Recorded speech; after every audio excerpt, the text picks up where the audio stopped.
कोरबा जिले में 23 गैर आदिवासियों का फर्जी जाति प्रमाण पत्र निलंबित कर दिया गया है। छत्तीसगढ़िया क्रांति सेना की ओर से उठाए गए इस मुद्दे को लेकर के आज रायपुर के प्रेस क्लब में एक पत्रकार वार्ता आयोजित की गई। मिली जानकारी के अनुसार जिला कोरबा के अनुविभागीय कार्यालय से वर्ष 2013-14 में कुल 23 लोगों द्वारा सरकारी दस्तावेजों में कूट रचना कर अनुसूचित जनजाति आदिवासी मुंडा उरांव का स्थायी जाति प्रमाण पत्र बनवाया था, जो मूलतः दूसरे प्रांत के रहने वाले हैं।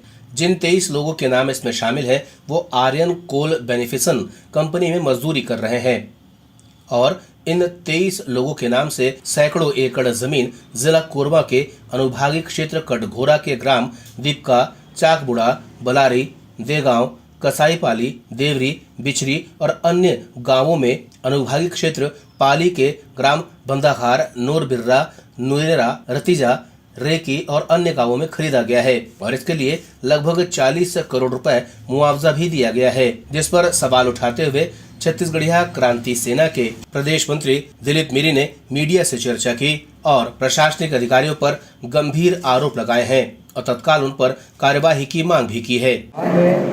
जांजगीर वर्तमान में राजनांदगांव जिला में जो है जिला पंचायत के जिला सीओ है, उसका सिग्नेचर से ही वो 23 व्यक्ति के जाति प्रमाण पत्र बने हैं, स्थायी जाति प्रमाण पत्र। और वो जाति प्रमाण पत्र के आधार पे लोकल वहाँ के जो आदिवासी मन की जमीन लगभग 500 एकड़ जमीन वो फर्जी जाति प्रमाण पत्र के आधार पर खरीदे हुए है। और रेल कॉरिडोर, नया रेल कॉरिडोर है गेवरा रोड से पेंडा रोड, वहाँ लगभग 40 करोड़ के मुआवजा वसूले हैं वो फर्जी जाति प्रमाण धारक में।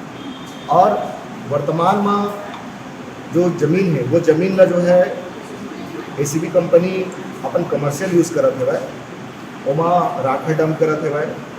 ओकर अलावा ये क्रांति सेना को लेकर आगे जाते हैं, चूँकि जिला प्रशासन कोरबा द्वारा जो है 23 जाति प्रमाण पत्र बोला निलंबित करे हुआ है छत्तीसगढ़िया क्रांति सेना की शिकायत में।